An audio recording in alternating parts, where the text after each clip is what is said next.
Habari za wakati mpenzi mtazamaji wa Nebuye TV. Karibu katika channel yako pendwa Nebuye TV. Karibu sana. Kwa siku ya leo tutaweza kukuletea makosa ambayo hautakiwi kufanya ndizi yako ikiwa katika hatua kama hiyo. Nafikiri watu wote tunatazama katika screen yetu kuna kitu ambacho umekiona. Na hicho kitu ambacho umekiona ina maana kwamba ni ndizi tayari zipo katika hatua ndo zinaanza swala zima la kuweza kuzaa, maana kutoa watoto. Kwa hiyo ni mgomba, ule mgomba tayari umeanza kutoa ndizi kama unavyoona katika screen yako hapo. Hizo ni ndizi ambazo tayari ndo zinaanza sasa kutolewa hizo. Hizi zinaanza kutolewa. Kwa hiyo zimeanza kuzaa. Kwa haya ni matunda ya ndizi. Kwa kama ndizi yako itakuwa katika hatua kama hii, kuna makosa mbalimbali ambayo hauruhusiwi kufanya ili kusudi usije kadhoofisha ndizi zikawa ni nyembamba au mkungu ule wa ndizi ukawa haujashiba vizuri wakati wa kuja kukata. Kwa kuna makosa mbalimbali ambayo inabidi uweze kujifunza siku ya leo ili kusudi na wewe mkulima mwenzangu, mkulima mwenzetu ambao unashirikiana na Nebuye TV vizuri kutoka hatua moja hadi hatua nyingine, ili usije kuyafanya na wewe, ili usije ikawa miongoni mwa kutokupata mavuno yaliokuwa bora. Kikubwa tu mpenzi mtazamaji, niweze kukumbushia uweze kusubscribe, uweze kulike na comment, na tuko na mkulima wetu hapa ataweza kutuelezea mwenyewe hatua kwa hatua, ataweza kutuelezea kwamba ni makosa gani ambayo ukiyafanya kinatokea kitu gani, uzalishaji wako unakuwa ni mdogo, kwa sababu ya kuangalia ndizi yetu sasa ipo katika hatua ambayo iko nzuri, hatua ambayo imeshaanza kutoa matunda. Kuna baadhi ya watu wakiangalia kitu kama hichi, kuna vitu ambavyo huwa wanavifanya vinakuja kuleta athari katika ndizi yenyewe. Kwa hiyo mkulima ameweza kutuita leo ili kusudi tuweze kujifunza, na mimi nitamkaribisha hapa na tutaweza kumuuliza maswali mawili matatu ili kusudi uweze kujifunza wewe pamoja na mimi, ili tunavyokuwa tunaendesha kilimo hiki cha ndizi tuweze kupata mavuno na mafanikio ambayo tumeweza kukusudia. Kwa hiyo ndugu mkulima, karibu sana. Na kuona uko zako na jembe kabisa hapo. Upo moja kwa moja shambani. Nipo hapo shambani. Kama hapa nipo kwenye malezi ya ndizi yangu. Kwa hiyo karibu sana ndugu mtangazaji. Asante sana. Naomba ujitambulishe kwa majina unaitwa nani? Jina naitwa Kutafuna. Bakari Kutafuna. Bwana Bakari bana, karibu sana bwana Bakari. Asante sana, nashukuru sana. Sisi tumepokea wito wako kwamba ndizi yako leo umeangalia ipo katika hatua fulani. Ndio. Na ukaenda kutembelea katika mashamba ya watu wengine kwa kuto kwamba kuna baadhi ya vitu ambavyo umevifanya vikao vimeathiri uzalishaji au vimeathiri hiyo ndizi unayoangalia hapo mbele kawa haijafanya vizuri. Kwa hiyo tulikuwa tunaomba uweze kutuambia ni makosa gani ambayo ameweza kuyafanya ili kusudi na mtazamaji wetu naye kama ni mkulima wa ndizi au ana mpango wa kulima ndizi asije naye akafanya makosa akasababisha uzalishaji wake wa ndizi ukawa ni mdogo. Karibu sana. Asante sana. Kwanza nashukuru ndugu mtangazaji kufika kwenye shamba langu la ndizi. Naamini pia wewe pamoja na wengine huko ambao wanaotuangalia kwenye TV yetu. Hatua hii ya ndizi bwana ni zao ambalo ni changamoto kubwa sana ndugu mtangazaji. Kwamba shida ya zao hili ni moja tu, kwamba hili zao ni jepesi sana. Zao hili zao halihitaji pukushani za kutisha.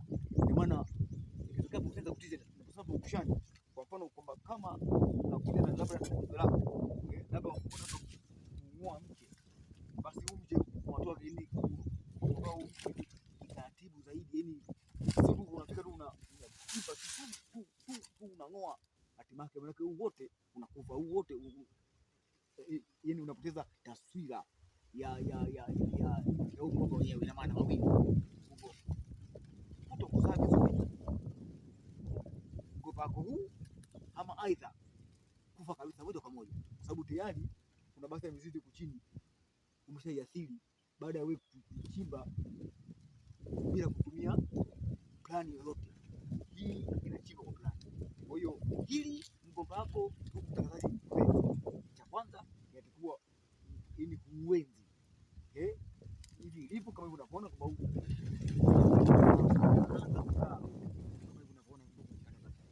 hapa unaanza kuzaa hizi ndizi. Kwa sababu tunasema ni hii tunasema ni kwa sababu tunasema mbegu yake ambayo ndio kutoa hivi ndizi kama hizi. Kwa hiyo ndio kama ndugu mtangazaji,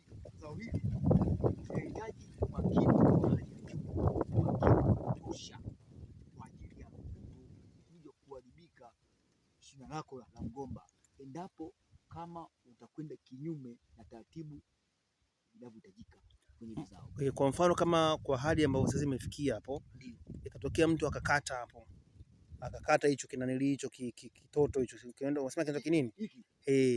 Je, utaendelea kuzaa au utaathirika? Hapana, hapa huathiriki, bali hii kama sasa hivi unasema uikate hapa, sababu hii ni bado hapo, bado inaendelea kuzaa.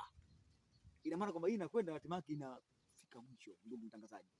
Ina maana kwamba inakuwa tena ndizi mwisho. Kama unasema bwana, mimi nataka nikate tu hapa, ukikata hii ndizi yako inanepa vya kutosha, yani inakuwa ndizi nene, inafika hata kama hapa kwenye mkono ndizi moja. Ndio maana hata kama utakuwa kama ndugu mtangazaji umepita kwenye shamba ndizi mengi, basi ndizi unakuta hii hapa, hii inakatwa hii ndizi hii inanepa, inakuwa kubwa. Kwa hiyo hii ukikata basi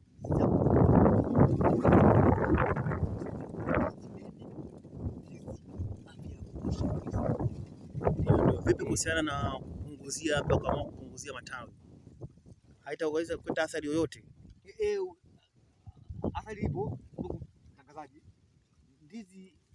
Ndizi ndugu mtangazaji, huwa haupunguziwi, bali ndizi kwamba kama kuna majani makavu, labda kwenye masuala ya palizi, yaani kama vile ambavyo nimesafishia hivi, unatoa haya majani makavu kwa ajili ya ili kuipa nafasi ya kupumua vizuri, ili hewa ipite vizuri kwenye mgomba, ili ndizi iendelee kutoa hali iliyokuwa sahihi. Kwa hiyo hapa tumejifunza mambo mengi sana, kwamba ukiwa unaona ndizi yako ipo katika hali kama hiyo, inatakiwa ndizi yako uweze kuienzi vizuri, na kama unaweza kupata upatikanaji wa maji pia unaweza kuipiga maji ili kusudi uendelee kunenepa na hayo matunda yaweze kuwa mazuri sana. Na pia umeweza kutuelekeza hapa kitu kingine kwamba haitakiwi kwanza kupunguzia, maana yake kukata watoto au kukata kwa yao au kuchukua mbegu hapo chini. Kwa hiyo hapa hairuhusiwi kuweza kuchukua mbegu hapo chini, ina maana ndio utakuwa umeathiri ndizi yetu. Na kuna kitu gani kingine ambacho unaweza kumwambia mtazamaji wetu ili asifanye anapoona ndizi yake ipo katika hali kama hiyo, maana kishaanza kutoa tunda? Hapa ndio ndugu mtazamaji ambaye anaangalia hata sasa hivi, hii hapa ambayo iliyopo sasa hapa ni kupalilia tu, kupalilia ili kuiweka kwenye ustawi mzuri kwa ndizi hapo, kuacha ndizi wako uendelee kuwa uendelee kuzaa, ama hii nyingine pia ipate nafasi ya kujitawala na kuweza kuzaa ndizi zingine, hata mbali huu ambao unataka kuona hapa juu. Kuona huu ambao tayari unaweza kutoa vipi? Ina maana unaweza kwa zaidi hapo ukapata ndizi kawa nyingi hapo. Maana zipo kama ndizi 40, inaweza kufika mpaka 100 hapo. Inawezekana. Anaweza kusema kwamba ndizi, ndugu mtangazaji, kwamba kadri unavyoiboresha hasa kwenye palizi, ndizi kama uiboresha vizuri, basi ina maana kwamba ina uwezo kuzaa ndizi hata kama 150. Maana huu wote unaona maana una ndizi, yani hizi ndio hizi hapa. Hizi hapa. Kuna mwingine akawa juu. Hizo rudia tena. Kwamba hii ni ndizi, haya maua ndio ndizi, ndugu mtangazaji. Ndio hizo za juu hizo. Ambazo ndio hizi hapa. Kwa hiyo hii inatoka kwa sababu hii hapa ni gamba tu, ambayo hii baadaye inatoa. Inabaki kwa ndizi. Sio hilo tu, sio hili tu. Haya yote yanajitoa haya.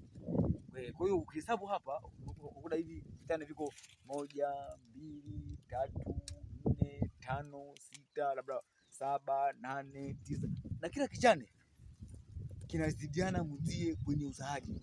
Kwa mfano hapa kama utakwenda hapa palizi hizi ngapi? 1, 2, 3, 4, 5, ili ndizi 10. Kwa kichane kukuta ndizi 10, kwa maana 10.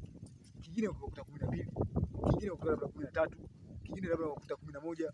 Kwa hiyo ukuta ubara vichane 10, ndugu mtangazaji, basi jua kabisa kwamba piga tu kwamba ndizi 10 mara 10 unapata ndizi 100. Kwa hiyo hii bado ni endelevu, naendelea kuzaa bado. ya kama mwisho hapo.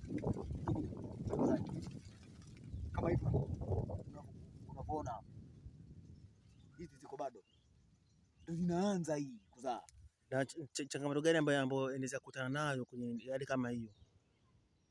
Yaani changamoto yote ambayo inaweza kukutana ikaathiri kama hiyo, labda kupata moto hapo. Ni kweli. Moto ukipita unaungua. Yaani na babua hii. Babua tena haitai sababu kama nilivyokuambia tu kwamba ngoma ni laini. Maana ukigusa moto sababu ngoma wote maji kuna maji huo. Hata kama ndugu mtazamaji wewe ukishika huu ile mambo ya dunia tu. Hayo ni maji matupu. Kwa hiyo huu kwamba mvuko ule wa moto ukigusa ile maji yanakuwa yanashika moto kwenye mgomba. Ukishika moto tayari unatoka kwenye ubora wake, unaathirika mgomba, unakufa. Kwa hiyo hizo ndio ambazo maana hii tawili inatakiwa muda wote, kama unaona ndugu mtangazaji kwamba tayari tumeshapulizia hili shamba lote magugu kama hivyo unavyoona, mtoto kupita magugu, na tayari kuna baadhi ya miti ambayo iliyokufa kama huwa unaona mtoka kupandikiza mti huu hapa, sio huu ndugu mtangazaji, kwamba hiyo ndio tu ambayo mgomba huwa inatokea. Basi hapo jambo zuri sana. Kwa hiyo ndugu mkulima, sisi tunashukuru sana kwa kuja kutembelea shambani kwako, na tumeweza kujifunza mambo muhimu sana, kwamba na pia watazamaji wetu nao wameweza kujifunza kwamba wakiona hali kama hii ndizi yao imeweza kutoa kitu kama hicho, wasihofie, wasiwe na hofu, na maana kwamba hayo ndio matunda ambao wanatarajia baadaye kuja kuweza kutoka vizuri, na kila ndizi maana inakuwa na chanya yake kama inavyoonekana kama tuliambia pale awali. Na kikubwa kabisa mpenzi mtazamaji, ni kukumbusha tu kuweza kusubscribe, kulike na comment. Na mwisho wa video hii ndio mwanzo wa video nyingine. Sasa tumkaribishe mkulima wetu kama nataka kuaga watazamaji wetu ili tuweze kuendelea na mada nyingine. Karibu uweze kuaga watazamaji wetu, au kama una neno unataka uambie.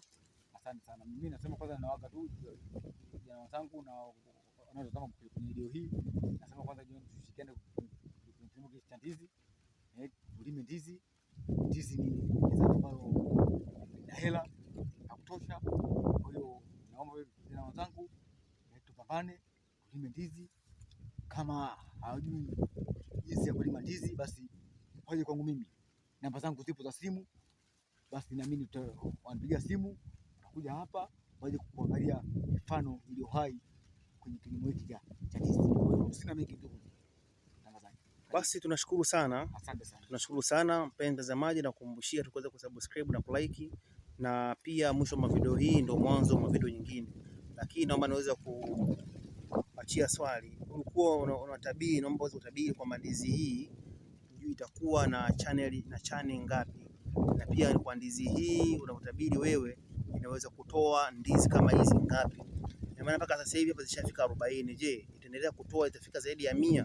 Kwa unasoma kwenye komenti yako hapo, na atakaye kuwa mshindi atapewa zawadi ya mkungu wa ndizi au atapewa zawadi nono zaidi ya hiyo. Kwa hiyo tunakushukuru sana mpenzi mtazamaji wa Nebuye TV, karibu sana, kwaherini sana.